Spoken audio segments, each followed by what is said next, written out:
Isang magpalang araw sa inyong lahat, Luzon, Visayas at Mindanao. Saan man kayo sulok ng mundo ay mag-ingat kayo palagi mga kabayan. Nandito tayo sa SM Mall of Asia Seaside mga kabayan upang i-update itong reclamation dito sa tapat niya mga kabayan. Yung tinambakan nila, yung ginawa nilang island. Tingnan natin mga kabayan. Ayan yung huling tinambakan nila mga kabayan, itong island na to. Hindi pa gaano kalaki ito mga kabayan. Ayan,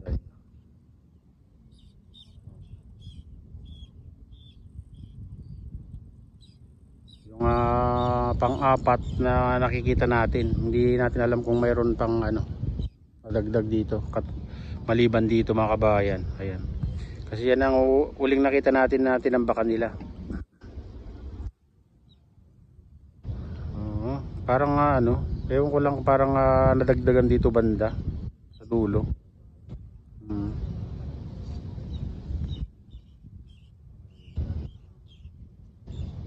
Parang lumawak ng konti.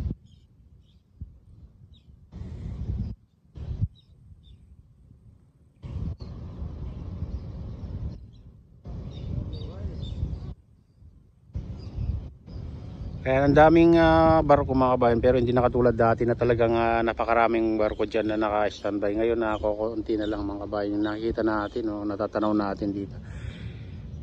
Ewan ko lang kasi mayroon din pala na tayo nakikita dito sa likod nito. Itong island na to. Andun naka-standby.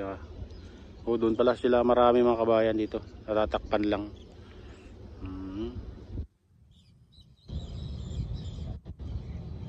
Parang na ngayon, tahimik na mga kabayan itong reclamation dito. Wala na tayong nakitang nagtatambak.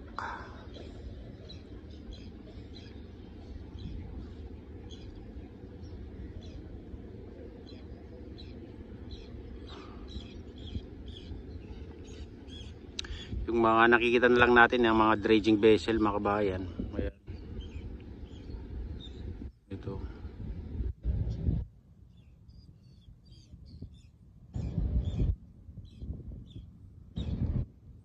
Dito naman mga kabayan, itong expansion ng SM Mall of Asia, ayan, parang tahimik na rin.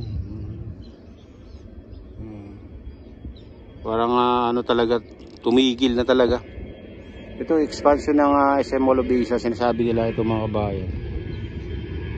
Itong pangatlong island na ginawa nila.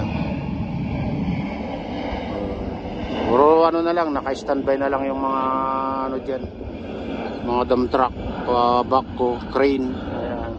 Yung dredging vessel na dalawa doon.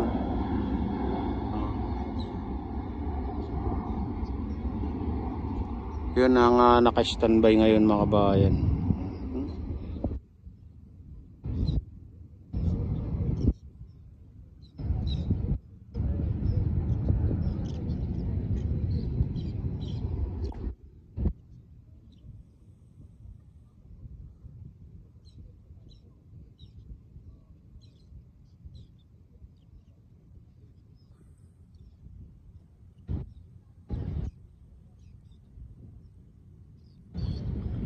Hindi pa rin natin alam kung kailan nila itutuloy ito, kung naayos na yung kung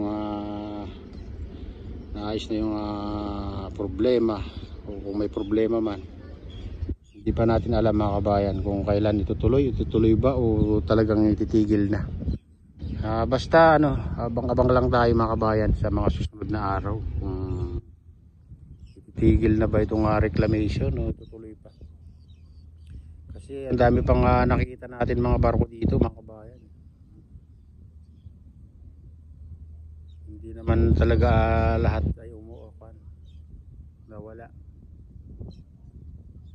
Naka-standby dyan. Maraming naka-standby dyan mga kabayan. Yung makita nyo yung mga barko dyan.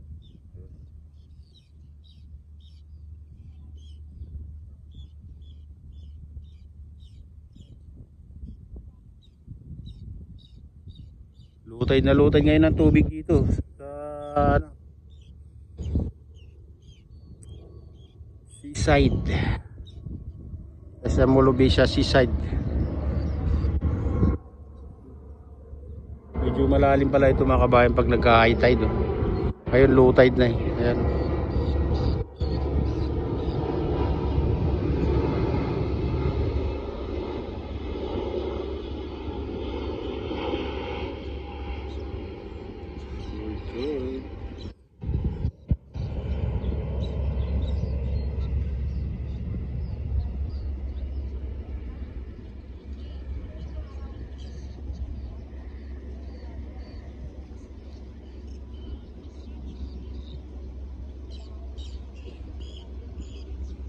Daming ibon, no?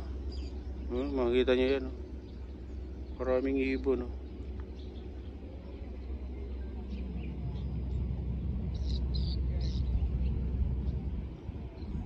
Dito, ang daming ano dito mga kabayan, no? Hindi pala nila nalilinis simula nung bumagyo yata to. Mga basura dito sa batuhan. Makikita nyo.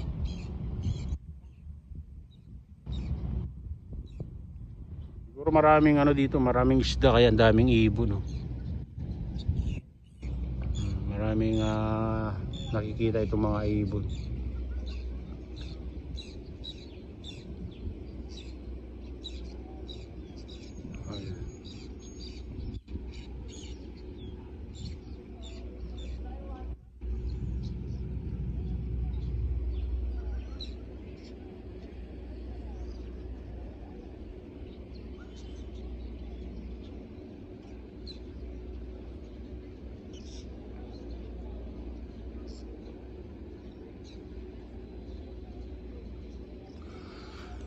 Ayan mga kabayan, ito na yung latest update dito sa Pasay Manila Bay Reclamation Project. At shoutout nga pala sa lahat ng OFW, mga immigrants sa ibang bansa. Shoutout sa inyong lahat, shoutout din sa lahat ng vloggers, shoutout din sa lahat ng sumusuporta sa aking YouTube channel. Sana hindi kayo magsawang suporta. Shoutout din sa lahat ng viewers, mga nagla-like, silent subscribers, silent viewers, yung mga nagko-comment. Shoutout sa inyong lahat.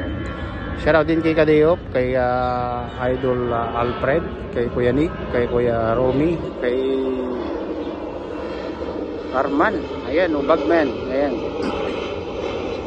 Shoutout din kay Atin Lin, kay Kuya Iyo, kay Kuya Rick, at kay Mama Mary Rose Molina, at kay Mama Ropi Rose, ayan, kay Camilo Clement, ayan, mega loud shoutout sa inyong lahat. Shoutout din kay Idol Jigger, kay Idol Leo, at kay Tatay Leonardo, kay Tatay Ilyong, at Nanay Payli, ayan, dyan sa Baras. Mega loud shoutout sa inyong lahat. Ayan. At shoutout din sa aking utol sa Nestor, at sa lahat ng kapatid ko dyan sa Ilocos Norte. Mega loud shoutout sa inyong lahat. Sana ay lagi tayong ligtas at kabayan, at lalayan ng poong may kapal, at pagpalain tayo ng Diyos. Ingat kayo palagi. God bless us all. Bye bye.